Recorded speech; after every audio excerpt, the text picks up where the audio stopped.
ప్రణతి television వీక్షకులందరికీ నమస్కారములు. కర్కాటక రాశి, ఈ కర్కాటక రాశి జాతకులకి రాహు యొక్క ప్రాబల్యం ఎలా ఉంటుందో చూద్దాం. మరి కర్కాటక రాశి నుంచే ఈ సంవత్సరం మార్చి నెల 7వ తేదీ ఉదయం 5:27 మీ రాశి నుంచే మీ వెనుక రాశి అయినటువంటి మిథున రాశిలోకి రాహు వెళ్ళిపోతున్నాడు. అమ్మయ్య, మన రాశి నుంచి వెళ్ళిపోయాడు అని గాలి పీల్చుకోవచ్చు, వాస్తవంగా గాలి పీల్చుకోవచ్చు. కానీ గాలి పీల్చుకున్నా అక్కడ ఎలా ఉంటాడో మనం వెనకనే కదా, కనుక అక్కడ ఎంతకాలం ఉంటాడు?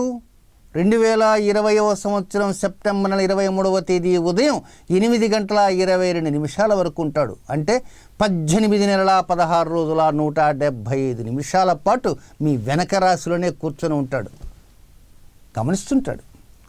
మరి ఎంతవరకు మనకిస్తాడు? లబ్ధి ఏమన్నా ఇస్తాడా?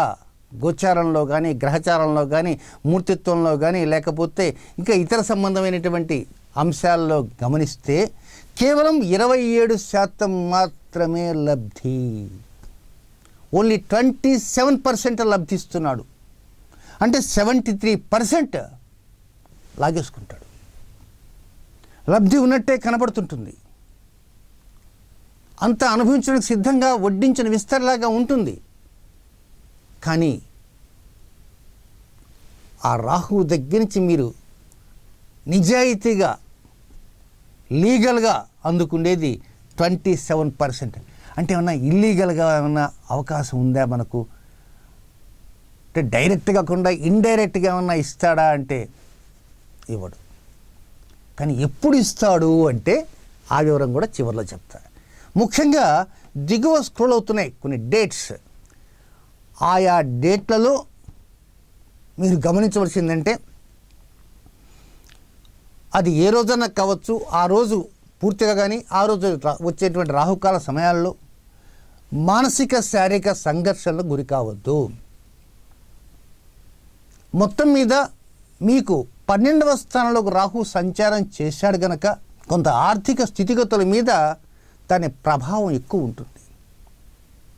అలాగే కుటుంబంలో ఉన్నటువంటి వ్యక్తులు, స్త్రీలు కావచ్చు, పురుషులు కావచ్చు, మగవారైతే తమ ఇల్లాలు కావచ్చు,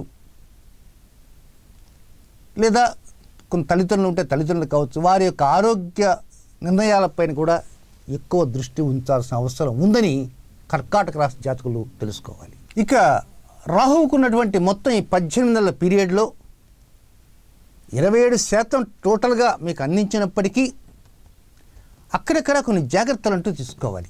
ఆ జాగ్రత్తలు ఇప్పుడు అంటే ఈ 2019వ సంవత్సరంలో మే నెల 7వ తేదీ నుంచి జూలై నెల 16వ తేదీ దాకా 50-50గా పరిస్థితులు ఉంటాయి.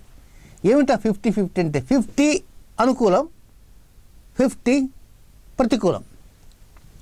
అనుకూలం ఏమిటి అంటే మీ వృత్తి కానీ, వ్యాపారం కానీ, ఉద్యోగం కానీ, కెరీర్ కానీ, లేకపోతే రాజకీయాలు కానీ, లేక ఏదో మీరు చేస్తుంటారు, ఏదో ఒక వ్యవహారం నడుపుతుంటారు. ఓ పెద్ద కర్మాగారం నడపచ్చు, మరొకటి నడపచ్చు, ఏదో ఒకటి తెలిసి నడపచ్చు, తెలియకుండా నడపచ్చు. తెలిసి తెలియకంటే ఏమిటి అనవచ్చు. కొంతమంది వ్యాపారాలు చేస్తుంటారు, వారు వ్యాపారాలు చేస్తున్నట్టే ఎవరికి తెలియదు, అంత ఫోన్స్ మీద నడిచిపోతుంటుంది వ్యవహారం అంతా.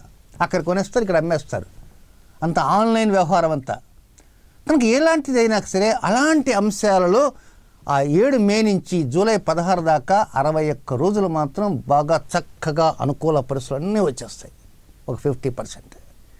అలాగే 2020లో కూడా వస్తాయి. 2020 ఎప్పుడంటే 2020 జూలై 17 నుంచి ఆగస్టు 31వ తేదీ దాకా అలాగే ప్రొఫెషన్లో, కెరియర్లో డెవలప్మెంట్స్ వస్తూ ఉంటాయి. ఇదే సమయాల్లోనే ఒక్కొక్కసారి బుద్ధిబలం బాగా అనుకూలంగా వస్తుంటుంది, సమయస్ఫూర్తిగా మాట్లాడగలుగుతుంటారు, ఎక్కడ ఏ విధంగా సంతకం ఎలా చేయాలో అలా చేయగలరు. అంటే ఒక్కచోట ఒక రకంగా, ఒకచోట ఒక రకంగా అని కాదు, టైంకి సంతకం పెట్టాలన్నా సంతకం పెట్టకుండా పక్కన తొక్కి పెట్టేయాలన్నా అనే ఆలోచన వేస్తారు. సో అక్కడ ఆ సమయంలో కొంచెం గమనిస్తుంటారు, సమయస్ఫూర్తిగా నిర్ణయాలు తీసుకుంటుంటారు. అట్ ద సేమ్ టైం ప్రతికూలం ఏమిటంటే ఈ సంవత్సరం మే 7 నుంచి జూలై 16 దాకా 61 రోజుల్లో కుటుంబంలో ఉన్నటువంటి వ్యక్తుల యొక్క ఆరోగ్య విషయాల మీద ఎదుటివారితో మీరు మాట్లాడేటువంటి ఆ టాపిక్ మీద, మీ సంభాషణ మీద, మీరు ఎవరినన్నా విమర్శిస్తే అలాంటి విమర్శల మీద, ఎవరన్నా నిందిస్తే అలాంటి నిందించేటువంటి అంశాల మీద, అలాగే నెక్స్ట్ ఇయర్లో కూడా జూన్ 16 నుంచి జూలై 16 దాకా ఇవే వర్తిస్తాయి. ప్రతి విషయం చాలా ఆచితూచి మాట్లాడాలి. టంగ్ని హైలీ కంట్రోల్లో ఉండాలి. రిమోట్ ఎప్పుడు కూడా చాలా జాగ్రత్తగా పనిచేస్తుండాలి. ఒక్క మాట వచ్చింది అంటే గమనించి మాట్లాడాలి. మిత్రులతో కావచ్చు, శత్రువులతో కావచ్చు, మీకంటే దిగువవారు కావచ్చు, మీకంటే పైన ఉన్నటువంటి వారు కావచ్చు, ఎవరైనా వారితో కొన్ని జాగ్రత్తలు తీసుకోవాలి. ఒక్కోసారి జాగ్రత్తగా మాట్లాడినా కూడా అవతల వ్యక్తులకు తప్పుగా అనిపించేటువంటి అవకాశం ఉంటుంది. సో మొత్తం 27% మాత్రం అత్యంత అనుకూలంగా ఉంది కనుక, ఇక 73% మనకు వ్యతిరేకత ఉంది కనుక మరి ఏం చేయాలి అంటే, ఇక్కడ గమనించవలసింది మరొక విషయం ఏంటంటే, ఆరోగ్య విషయాల్లో మీకు కానీ మీ కుటుంబంలో ఉన్న వ్యక్తులకు కానీ ఎవరికైనా ఉంటే అలాంటి అనారోగ్యాల మీద శ్రద్ధ అధికంగా పెట్టండి. ఏమండి ఆరోగ్యం బాగాలేకపోతే శ్రద్ధ ఎందుకు పెట్టమండి అంటారు. నిజమే, ఎస్ మీరు పెడుతుంటారు. కానీ ఒక్కొక్కసారి ఏం చేస్తారంటే, మీ మనసు ఎన్నో పనులు ఉంటాయి. చెప్పేస్తామని వాళ్ళ హాస్పిటల్కి వెళ్తారులే, మనం ఫోన్ కాల్ కొట్టేసి డాక్టర్ గారికి చెప్పేద్దాంలే అని చెప్తే కుదరదు. మీ ప్రాణం లాంటిది అవతల వాళ్ళ ప్రాణం కూడా. కనుక వారి ఆరోగ్యం మీద కొంచెం శ్రద్ధ ఉంచండి. వారి వేరే బోర్డ్స్ మీద కొంచెం శ్రద్ధ ఉంచండి. అది కుటుంబంలో ఉన్నటువంటి సంతానం కావచ్చు, లేక శ్రీవారు కావచ్చు, శ్రీమతి కావచ్చు, లేక పెద్దలు కావచ్చు, ఎవరైనా కావచ్చు. కనుక మీకు 1,15,000 పనుల్లో నిమగ్నమైపోయి ఇవి కనుక ఆలోచించకపోతే రాహు వెనకాలనే ఉంటాడు, వాచ్మెన్లా గమనిస్తుంటాడు, చూస్తూ ఉంటాడు. మనం పోతున్న మన నీడేది అలాగే వస్తుంటుంది. సో ఏమయ్యా పెద్ద మనిషి, ఏమిటి నువ్వు ఇంటి దగ్గర ఏం చెప్పొచ్చావు, ఇప్పుడు ఎక్కడికి వెళ్తున్నావు, చూడు కరెక్ట్గా వేలో వెళ్ళు అని చెప్పేస్తుంటాడు. కనుక వెనక మనను వాచ్ చేస్తున్నాడు రాహువు అనేటువంటి విషయాన్ని కర్కాటక రాశి జాతకులు గమనిస్తే ఆయన ఇచ్చే 27%కి 40% అదనంగా ఇస్తాడు. శభాష్ నాయనా, నేను వెనక ఉన్నామని ఇప్పటికైనా నీకు అర్థమైందిరా అంటాడు. ఎందువలంటే ఆశలు ఎక్కడ కూడా అడియాసలు కాకుండా ముందుకు వెళ్ళాలి అంటే రాహు యొక్క అనుగ్రహం ఉండి తీరాలి. భగవంతుడైనా కొంత ఆలస్యంగా ఇస్తాడేమో తప్ప రాహు మాత్రం ఇమీడియట్ శాంక్షన్ పవర్ రాహువు దగ్గర ఉంది.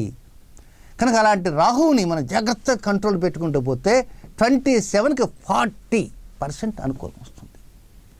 27 + 40 67% పూర్తిగా అనుకూలంగా వస్తుంది. సో ఈ కర్కాటక జాతకులు ఆ వివరాలని గమనిస్తూ, తర్వాత నెక్స్ట్ తోకభాగం ఏమిటి, కేతువు కదా, ఆ తోకభాగం పరిస్థితి ఏమిటి అవి తర్వాత వీడియోల్లో ఉంటాయి కనుక ఆ వీడియోలు కూడా చూసి తగిన నిర్ణయాలు తీసుకోవడానికి ప్రయత్నం చేయండి. నమస్కారం.